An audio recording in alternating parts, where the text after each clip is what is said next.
In 1993, scientists found a new technology known as CRISPR which allowed them to treat incurable diseases through genetic editing. However, in 2016, the US government banned CRISPR because of its potential for misuse, calling it a weapon of mass destruction. In the present day, the space station Athena-1 is completely destroyed, and the entire crew is dead except for Carrie, who is asking the control room for help. However, her boss won't open the door to the escape pod unless Carrie retrieves the mutagen samples first. Afraid but desperate to survive, Carrie goes through the wreck and secures the 3 samples, but unfortunately she's spotted by the monster. It turns out that an experiment gone wrong has created a monstrous mutated rat that went crazy, and now it's coming after Carrie. The astronaut rushes away, dodging the debris and the flames as fast as she can, and she makes it into the escape pod right before the rat can catch her. Carrie leaves and watches the station explode, but unfortunately the rat's rampage has damaged the escape pod too, so it also explodes and kills Carrie while the pieces fall to Earth.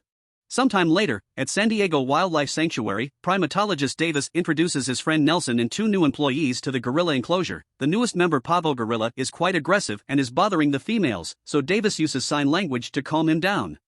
At that moment, gorilla named George shows up, and the presence of another male gorilla causes Pavo to get aggressive again. One of the employees gets scared and tries to run away, so Pavo goes after him and pushes him to the floor, but before anything serious happens, George cuts in and scares Pavo away. Once it's over, George and Davis exchange many jokes through sign language, and Davis reminds George that Pavo is family now, so he also must be protected. Later in the evening, the 3 mutagen canisters that Carrie retrieved arrive on Earth. One lands in the sanctuary and sprays George with its content, the second one lands in the forest and is found by a wolf, while the third one falls into the river.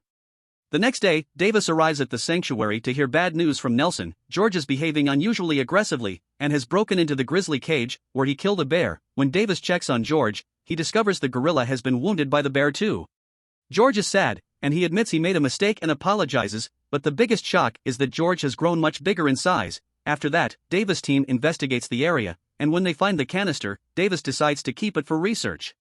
Meanwhile, siblings Brett and Claire are having an argument. Their company Energyne is the one behind the research of the mutagen, and Brett is furious over all the money they've lost when the station exploded. However, Claire is happy with the results because the mutated rat confirms the Project Rampage experiment is successful. She also has hope for progress because there's a report from the Meteor Society revealing the location of one of the containers, which was made to withstand re-entry, so she hires private military service to fetch it. Burke's team travels to the forest and discovers that the canister has been damaged and emptied, plus all the wolves have been killed, which they report to Claire. This makes her realize the wolf is mutating, so she orders Burke to capture the beast. In the city, Kate watches the news and learns both about the Athena-1 tragedy and George's attack on the bear. Because she's a former Energyne scientist, she rushes to the sanctuary, where she tells Davis that the canister he found is a sample she made. Kate begins mentioning all the symptoms George is going through. To prove that she is the only one that can cure George, it turns out the mutagen is editing George's DNA by mixing with DNA from other animals, causing him to grow rapidly and become more aggressive. Suddenly, George becomes enraged and starts hitting the cage until he breaks it and escapes. Then he begins storming through the sanctuary and spreading chaos among the guests, even destroying cars with his fists. The police immediately arrive and get ready to shoot him, but Davis cuts in and calms George down using sign language. The cops put down their guns, but a sniper in a helicopter knocks George down with tranquilizer darts. Meanwhile, in the forest, Burke and his team come across the mutated wolf. They manage to shoot him down from the helicopter, then they land to go looking for the body. However, the body is gone, and instead they find a huge paw print on the ground, which makes a few soldiers scared. Moments later, Wolf suddenly attacks and begins killing all the soldiers one by one. They try to defend themselves with their weapons, and the helicopter uses a machine gun as well, but after the earlier shot, Wolf has developed a very thick skin, and the bullets cannot harm him now. He's also grown so big that he can leap incredibly high in the air and attack the helicopter and destroy it. Now Burke is the only survivor and attempts to fight the wolf again, but Wolf easily devours him. In the evening, Davis and Kate are arrested by Agent Russell of the FBI for doing illegal experiments on George, who is being taken away in a government plane with them. When Davis sees George in the cage, he notices his wounds are already healing. Then Russell tries to interrogate them, teasing Davis for quitting the army to take care of animals. He insults both while ignoring their warnings on how dangerous it's to keep George in a plane.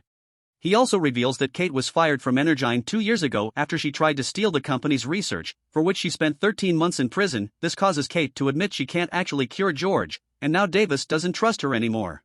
Back in Energyne, Claire learns Kate was arrested, and Brett thinks she's gathering evidence to bring down the company, so he sees her as a threat. It's also revealed that Claire does have a cure for the mutagen, so she makes a plan. she'll attract all the mutated animals to her building by using low-frequency radio waves, and the military will be waiting for them to kill them. That way Claire can collect the DNA and sell it later. She doesn't worry about Kate, because she's sure George will kill everyone in the plane sooner or later. When Claire turns on the device, Wolf immediately stops rampaging through the roads and the cars and starts making his way to the city. Something mutated underwater also senses it and takes off as well. On the plane, George is supposed to be sedated, but Claire's trick makes him wake up absolutely furious. He destroys the cage and starts wrecking everything that surrounds him, tossing people around as if they weighed nothing. The guards start shooting at him to no avail, and when Russell tries to go after him, George quickly knocks him down under his foot. Then Davis tries talking to him, but at that moment another soldier starts shooting again, enraging George once more. A bullet ends up hitting a box of explosives that blow up and destroy the plane's turbine, causing it to start going down. While George is pushed against the wall by a cart, Davis rushes to put parachutes on himself, Kate, and Russell, and they manage to jump off the plane right before it crashes with George inside it. However, when they land and check the crash site, they don't find the body. There's a trail on the grass though, indicating George survived, and is making his way to the city too. At Energyne, Claire's furious to hear Kate survived the plane crash. When the FBI arrives to take away all of the company's research, attempting to clean her own name, Claire tells the agents that it was Kate behind all the chaos caused by the beasts. Back to Davis, he tries to leave Kate behind. However, Davis decides to give Kate a chance. When she explains why she created CRISPR, she wanted to cure her brother's deadly illness, but when the company wanted to weaponize the mutagen, she tried to destroy it, and was sent to prison for it. While she was locked up, her brother died. Russell now starts liking both, because they saved his life, so he gets in contact with his men to be rescued. The group is then taken to an Air Force base, where Colonel Blake shows them footage of George and Wolf running to the city. Davis points out it's impossible for a gorilla and a wolf to travel together in a straight line to the same destination, and Kate says they're being called by something, meaning Claire must be waiting with an antidote. Russell defends their advice, but Blake doesn't want civilians involved and sends them away. Outside, Davis tries to negotiate with the soldiers to let them go, but since it doesn't work, he starts a fight and quickly knocks both guards out. Then they try to steal a helicopter, and when Russell sees them, he gives them the keys and a phone to stay in contact. Meanwhile, Blake's team attempts to stop the beasts, but their weapons are useless, and the entire army is wiped out. This makes Blake decide to evacuate the city before the beasts get there, and Russell sends that information to Davis, who doesn't think they can get everyone out in time. When George and Wolf arrive at the city, the destruction immediately begins. They bring down buildings, destroy vehicles, and even hit any helicopter that comes closer. The military meets them with a vast army of tanks and weaponry, but nothing works, and the beasts just keep themselves busy wrecking everything in their path. Soon a large crocodile appears through the river, joining the other beasts to cause even more damage, using its big mouth to bite the tanks and jets that get in the way. Desperate for a solution, Blake orders his men to get a bomb ready to wipe out half of the city. Russell tries to change his mind, explaining Davis and Kate are on their way to retrieve the antidote, but Blake doesn't trust them after they stole his helicopter and kicks Russell out. At that moment Russell gets the result of the evidence found in the company, and calls for a ride so he can do some arrests, while the jet with the bomb takes off. Meanwhile, Davis and Kate make it to Energyne and steal 3 vials of antidote. However, Claire sees them on the security cameras and comes to stop them, explaining the antidote stops the aggression, but will keep the beast's size. Then she takes the vials from Kate and shoots Davis, who falls to the ground unconscious. Afterward, Claire takes Kate as a hostage and takes her to the roof with her, but before they can escape in a helicopter, George climbs to the top of the building and breaks the helicopter's tail. This also almost kills Kate, but at that moment Davis comes back and grabs her as he explains the bullet didn't hit any vital organs. While George proceeds to destroy the antenna sending the signal, Kate reveals that she managed to keep one of the vials, so they can still save George at least. Claire tries to confront the both again, so Kate uses the chance to put the antidote in her bag before punching her. George comes forward and grabs Kate to eat her, therefore getting the antidote as well. Meanwhile, Brett is trying to escape through the stairs, taking the last computer and a lab rat with him. However, when Brett makes it outside, he's suddenly crushed by falling debris. Outside, Crocodile and Wolf join in the destruction of the building, while George starts to calm down thanks to the antidote. Davis and Kate take the broken helicopter right before the building crumbles down, causing the helicopter to crash to the ground, but both survive. Then Davis notices there are lots of civilians still around, and that George is finally feeling better, while Crocodile and Wolf are fighting each other, so Davis tells Kate to go find Russell, while he arms himself up and joins the fight with George. The beasts roll around and exchange vicious hits, but in the end it's Crocodile who kills Wolf by biting him on the neck. Now it's George versus Crocodile, but it seems George is struggling to gain the upper hand, so Davis throws a belt of grenades at Crocodile's back.